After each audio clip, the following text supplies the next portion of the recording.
Thank you, Mr. Speaker. I joined the Prime Minister in commemorating all the victims of the Manchester bombing 2 years ago. Our thoughts are with the friends and the family of all those that were killed, the survivors, and of course the emergency service workers who gave such heroic service that night.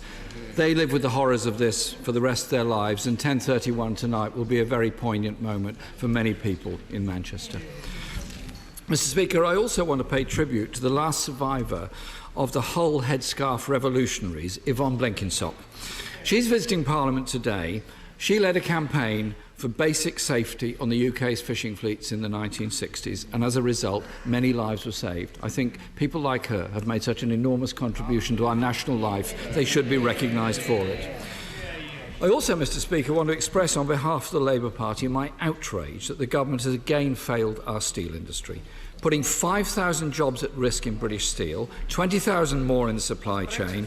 This government has failed those people, and even at this late stage, and there is a statement later on today, must step in to save those jobs.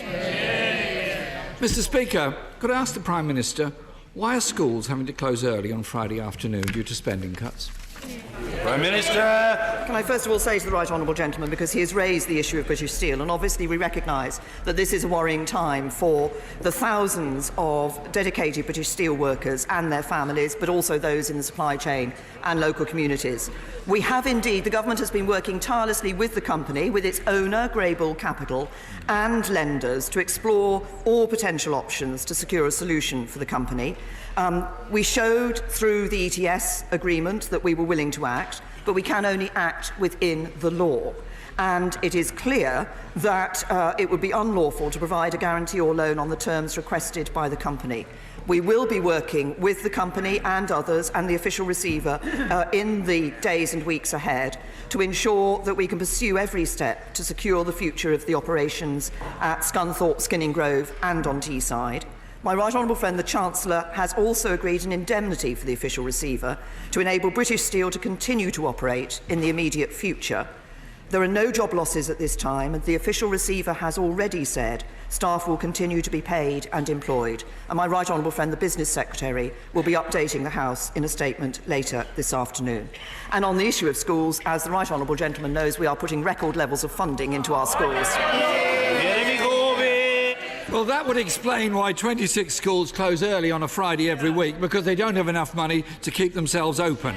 And, Mr. Speaker, there are more than 1,000 schools across England that are turning to crowdfunding websites with a wish list of things they want to raise money to buy. Really exotic things like pencils, like glue, like textbooks. Why are they forced to do this if they allegedly have enough money in the first place? Prime Minister. Right honourable gentlemen, as I've said here before, and I've just quoted, we are putting record levels of funding into our schools. We have also put in place, to ensure a fairer distribution of the funding between our schools. We are giving every area more money for every pupil in every school. But what is important in our education system is not just about what government puts in, it's about what quality of education is received by the children. There are more children in good and outstanding schools, the disadvantage attainment gap has been narrowed, and record rates of disadvantaged young people are going to university. That's a record to be proud of.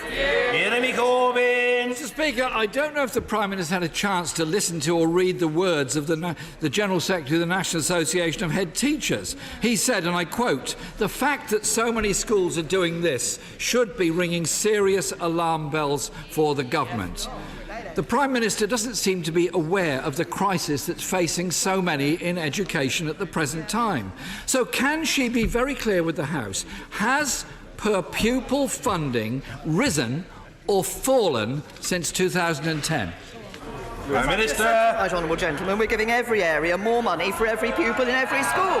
But why are we only able to do that is because the Conservatives have taken a balanced approach to our economy and managed our finances well. What would Labour give us? £1,000 billion extra in borrowing. That would mean higher taxes, fewer jobs and less money to go into our schools. Jeremy Corbyn! Minister out in two ways, Mr. Speaker. One is a Labour government would properly fund our schools. It wouldn't shortchange our children.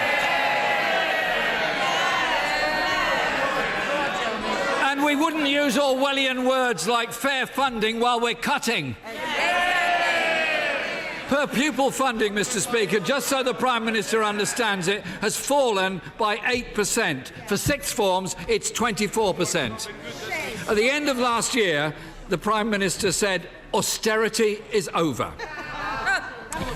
Maria, who describes herself as a teacher in an underfunded school, wrote to me this week. And she asked this. Maria is a teacher in an underfunded school. I think you need to listen to her.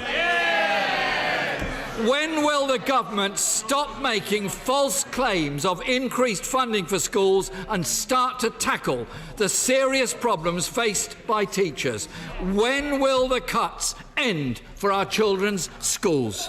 Prime Minister! I repeat what I said. We are giving every area more money for every pupil in every school. But let's just see the situation that this government inherited and that we would see under a Labour government in the future. Having to spend more on debt interest than on our schools' budget. That's not because of what this government is doing, because we're bringing debt down. It's the legacy left by a Labour government. More money on debt than on our schools. Jeremy Corbyn! What this government has squandered is what it inherited. Children's centres, Sure Start, children taken out of poverty. It's squandered the future for so many of our children. And Order! Order! Mr. Burkhart, you're an educated young man. When you came into the House, you struck me as a very well-behaved fellow. Calm yourself and listen. Jeremy Corbyn. Mr. Speaker, the Department of Education's funding chief met with school leaders recently, and he told them the first thing to say is obviously they are not generous budgets. He's very, very cautious with his words. They are budgets which leave schools with real pressures to face. Everyone agrees, Mr. Speaker, that our creative industries in this country are an enormous strength to our economy. So why then have the arts borne the brunt of the government's brutal cuts to school funding? So many children losing out on music and creative art in our schools because of decisions made by central government. Prime Minister! I say to the right honourable gentleman, he started his question by claiming that this government had squandered what had been left by the last Labour government. Let's just look at what was left by the last Labour government. What? They don't want to be reminded what they left in the last time they were in government.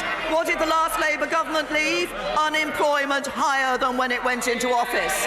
What did the last Labour government leave? The biggest deficit in our peacetime history. And what were we told by the departing Chief Secretary to the Treasury? Under Labour, there is no money left. Jeremy Corbyn! My question, Mr. Speaker, was actually about funding for arts and creative subjects in schools.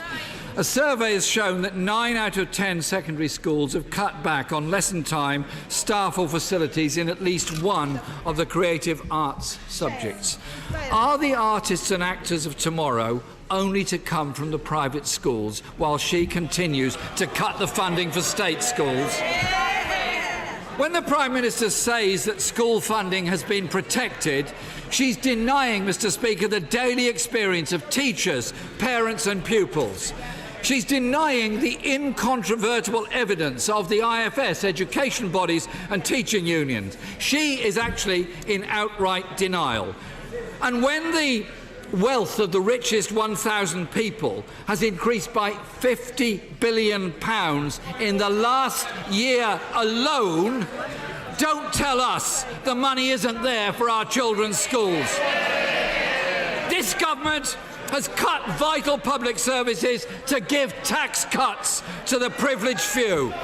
Can the Prime Minister name a more damaging policy, a more short-sighted policy than cutting investment in our future, our children? Prime Minister! I say to the right honourable gentleman, the richest have paid more tax every year under the Conservatives. No, wait for it. They have paid more under every year under the Conservatives than in any year under a Labour government. And he talks about what happens in our schools. As I've said, we are putting record funding into our schools. But what matters is the quality of education that our children get. Labour oppose the phonics checks. They want to scrap academies and free schools. They'd abolish SATs. That doesn't help to raise the standards in our schools. But let's just look at the Labour record. When they were in government, standards were lower than they are today. Where they are in government in Wales, standards are lower than in England. And if they were to get into government, we would see more of the same. Lower standards, less opportunity for young people for a brighter future under Labour. It's the Conservative Party that give good quality of education, good jobs